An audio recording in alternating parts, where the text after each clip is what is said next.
এই মুহূর্তে রয়েছে রাজ্যের কৃষকদের জন্য বিরাট বড় সুখবর। আপনি যদি একজন কৃষক হয়ে থাকেন এবং পশ্চিমবঙ্গের কৃষক বন্ধু প্রকল্পে প্রথম কিস্তি অর্থাৎ খরিফ মরশুমের টাকার জন্য অপেক্ষা করে রয়েছেন, তাহলে এই মুহূর্তে রয়েছে আপনার জন্য বিরাট বড় সুসংবাদ। এই 2026 সালে কৃষক বন্ধু প্রকল্পের প্রথম কিস্তির টাকা কবে থেকে দেওয়া শুরু হবে, অর্থাৎ মে মাসের কত তারিখ থেকে কৃষকদের ব্যাংক অ্যাকাউন্টে কৃষক বন্ধু প্রকল্পের 2026 সালের প্রথম কিস্তি অর্থাৎ খরিফ মরশুমের টাকা কত তারিখ থেকে দেওয়া শুরু হবে, সমস্ত কিছু জানাবো আজকের এই ভিডিওটিতে এবং আপনাদেরকে প্রমাণ সমেত দেখাবো। তাই ভিডিওটি প্রথম থেকে শেষ পর্যন্ত দেখবেন এবং আপনি কোন জেলা থেকে দেখছেন অবশ্যই কমেন্টে লিখে জানাবেন। এই মুহূর্তে রাজ্যের অসংখ্য কৃষক অধীর আগ্রহে অপেক্ষা করে আছেন কৃষক বন্ধু প্রকল্পের প্রথম কিস্তির টাকার জন্য। বিগত বছরের দিকে তাকালে দেখা যায় এই টাকার নির্দিষ্ট কোনো স্থায়ী তারিখ নেই, প্রতি বছর আলাদা সময়ে দেওয়া হয়েছে। 2021 সালে 17 জুন, 2022 সালে 27 জুন, 2023 সালে ভোটের কারণে অনেক আগেই 26 এপ্রিল, 2024 সালে 12 জুন এবং 2025 সালে 29 জুলাই টাকা দেওয়া হয়েছিল। গত 23 এপ্রিল প্রথম দফার ভোট হয়েছে, গত 29 এপ্রিল দ্বিতীয় দফার ভোট হয়েছে, আগামী 4 মে ভোটের রেজাল্ট। অনেক আগেই বিডিও অফিসে এই প্রকল্পের টাকা দেওয়ার প্রস্তুতি শুরু হয়ে গেছে।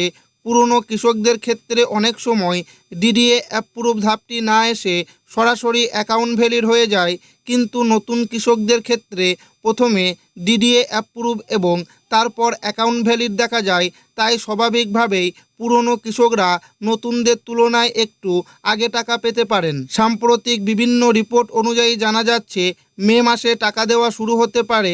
সূত্র মারফত জানা যাচ্ছে যদি আবারও তৃণমূল সরকার গঠন করতে পারে তাহলে রেজাল্ট বেরোনোর 15 দিনের পর থেকে বিভিন্ন প্রকল্পের টাকা দেওয়া শুরু হবে। আর যদি অন্য কোনো দল সরকার গঠন করে তাহলে নতুন প্রকল্পের মাধ্যমে কৃষকদেরকে টাকা দেওয়া হবে বলে সূত্রের খবর। সমীক্ষা অনুযায়ী জানা গেছে রাজ্যের বেশ কিছু জেলায় আগে টাকা দেওয়া হতে পারে।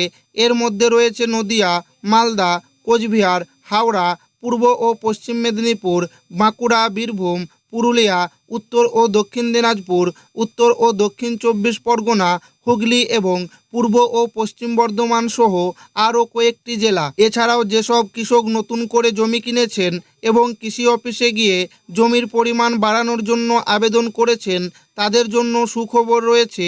যদি এখন স্ট্যাটাসে নতুন জমির পরিমাণ আপডেট হয়ে থাকে তাহলে সেই অনুযায়ী অতিরিক্ত টাকাও পাওয়া যাবে। তবে কিছু গুরুত্বপূর্ণ বিষয় খেয়াল রাখা জরুরি।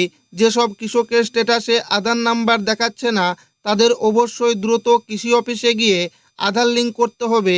পাশাপাশি ব্যাংক অ্যাকাউন্টে কেওয়াইসি আপডেট থাকা অত্যন্ত প্রয়োজন।